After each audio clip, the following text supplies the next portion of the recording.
The year is 452. The Roman Empire is on the brink of collapse, and the Huns have just launched their attack on northern Italy. Several cities are completely destroyed, forcing the locals to go on the run. They head for a lagoon just off the coast and take refuge on several small islands, a decision that would no doubt save their lives. Against all odds, this small civilization eventually went on to build one of the most impressive feats of engineering the world has ever seen: Venice.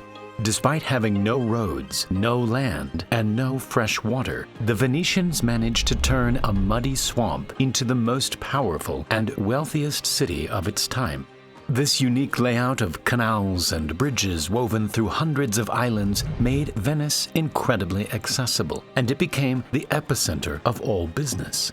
We modeled the entire thing to show you what's going on beneath the surface and how its clever design and medieval engineering allowed it to take over the world. When the first refugees arrived to start their new lives on the islands, they had the worst possible surface to build on. The small, marshy islands were made of an incredibly soft clay, which would barely hold the weight of a human, let alone an entire city. To create stable foundations for buildings, the Venetians collected large timber piles from the forests of Croatia and started hammering them into the ground. They drove them about 5 meters deep until they reached a much harder layer of clay. Not only did this stabilize the piles, but by packing them really close together, it compressed the surrounding clay, pushing out the water and making it much stronger. Once the piles were firmly in the ground, the tops were cut off and wooden planks were laid on top to spread the load. Special blocks of Istrian stone were then placed to raise the foundations above the water. This design was a stroke of genius, as the wooden piles were sealed away from the air, making it impossible for them to rot. To this day, almost all of the original piles are in great condition and are still holding up the city. Once the foundation had been properly laid down, the buildings themselves were built. Venetians started off using wood for their houses, but after numerous fires, they switched to brick. To keep the buildings as lightweight as possible, they had to be no more than 3 stories high. Lime mortar had to be used instead of cement because it was flexible and would allow the entire building to flex as the ground beneath slowly moved.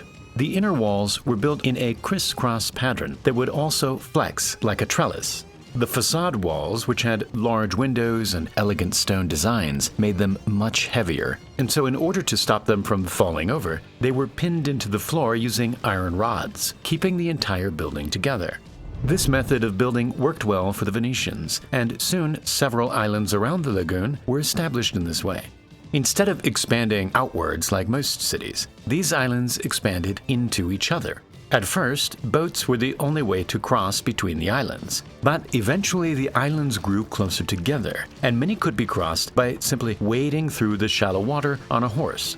The next step in Venice's evolution would, of course, be connecting the islands. Surprisingly, there were no bridges for the first 500 years of Venice's existence. But as the population increased and business started to ramp up, there needed to be an easier way to reach Rialto, the financial center of Venice.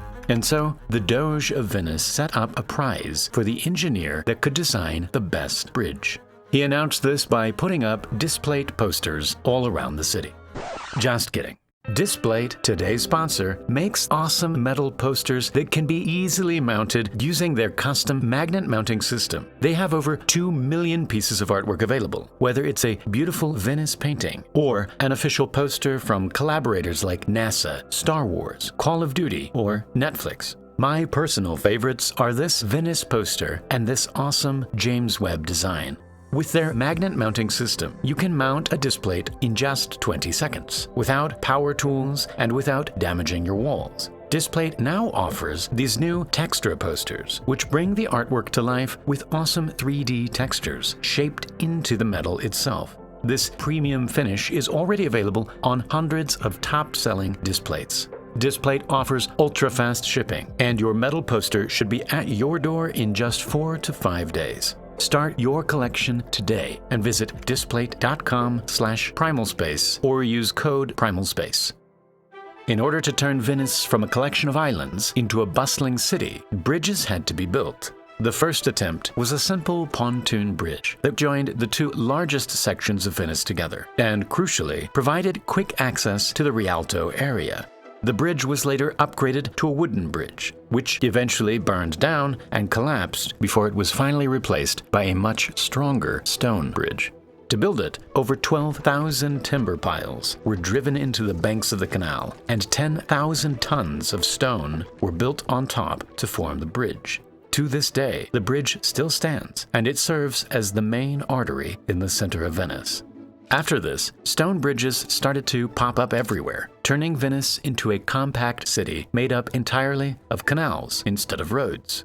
This gave Venice a unique advantage, since the canals allowed goods and traffic to flow quickly through every part of the city. The messy overlap of pedestrians and horse-drawn traffic didn't exist in Venice, since the walkways and canals were completely separated. Yet people could transition between the two effortlessly without slowing down. By now, the city had become the most powerful and richest city in Europe. Everything being bought and sold went through Venice, and the Venetians were making enormous amounts of money. But as business increased, so did the population, and the demand for fresh water was out of control. Despite being surrounded by water, Venice couldn't use any of it, since it was extremely salty and undrinkable. Without natural springs or rivers to collect fresh water, Venice relied upon boats to deliver water from the mainland. But with 170,000 people, the demand became too much, and the Venetian engineers had to get creative. From the beginning, Venetian islands were built around squares, which were initially just empty fields for animals to graze upon.